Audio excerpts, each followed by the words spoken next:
સુરતમાં ઘી બટર પનીર ચીઝની ભેળસેળ પછી હવે કપાસા તેલ પણ સબસ્ટાન્ડર્ડ મળ્યું। કામરેજ લસકાણા વિસ્તારમાં ન્યૂ મહાદેવ ઓઇલ ટ્રેડર્સ દુકાનથી લેવાયેલા કિંગ રિફાઇન્ડ કોટન સીડ ઓઇલના નમૂના પબ્લિક હેલ્થ લેબમાં ચકાસણી અર્થે મોકલવામાં આવ્યા।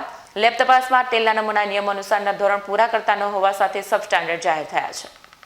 ફૂડ સેફ્ટી વિભાગ દ્વારા ન્યૂ મહાદેવ ઓઇલ ટ્રેડર્સમાંથી કિંગ રિફાઇન્ડ કોટન સીડ ઓઇલના નમૂનાઓ લેવામાં આવ્યા હતા, જેને તપાસ અર્થે પબ્લિક હેલ્થ લેબોરેટરી ખાતે મોકલવામાં આવ્યા। લેબોરેટરી ટેસ્ટિંગ દરમિયાન આ નમૂનાઓ સરકાર દ્વારા નક્કી કરેલા ધોરણો મુજબ ન હોવા સાથે સબસ્ટાન્ડર્ડ જાહેર કરવામાં આવ્યા છે। સુરતમાં સબસ્ટાન્ડર્ડ કપાસિયા તેલ ઝડપાયું છે। લેબ રિપોર્ટ આવ્યા બાદ હવે સંબંધિત વેપારી સામે ફૂડ સેફ્ટી એક્ટ હેઠળ કાર્યવાહી કરવામાં આવશે। આ તમામ ઘટનાક્રમ વચ્ચે સુરત મહાનગરપાલિકાના આરોગ્ય વિભાગનું તંત્ર ઘોર નિંદ્રામાં હોય તેવું ચિત્ર સામે આવી રહ્યું છે। વારંવાર ભેળસેળના કિસ્સાઓ બહાર આવતા હોવા છતાં કડક કાર્યવાહીનો અભાવ જોવા મળી રહ્યો છે, જેને લઈને લોકોમાં રોષ ફેલાયો છે। શહેરવાસીઓની માંગ છે કે આરોગ્ય વિભાગ દ્વારા નિયમિત તપાસ સાથે ભેળસેળ કરનારાઓ સામે કડક પગલાં લેવામાં આવે, જેથી લોકોના આરોગ્યની સુરક્ષા સુનિશ્ચિત થઈ શકે। PR Brahmbhatt, food safety officer, Surat municipal corporation.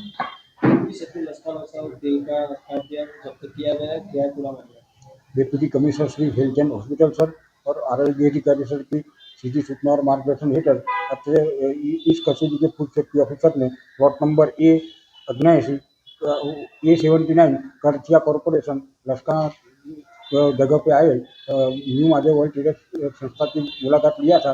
वहाँ वो लोग तेल का उत्पादन करके बेच रहे थे। उस तेल का एक सैंपल लेके पृथक्करण के लिए लेबोरेटरी में भेजा था, जो सब स्टैंडर्ड जाहिर हुआ है। सर, अंदर कितना तेल का जत्था जब्त किया गया है, उससे क्या खास बीमारी हो सकती 188 किलो केजी तेल का जत्था सीज किया हुआ है। कौन सी प्रकार की इससे खास बीमारी हो सकती है? इसमें BRD ज़्यादा है, इसलिए शरीर को थोड़ा बहुत नुकसान कर सकता है। अब आगे किस तरह की कार्यवाही होगी? आगे फूड सेफ्टी एंड स्टैंडर्ड के हिसाब से इसके इनके सामने कार्रवाई होगी।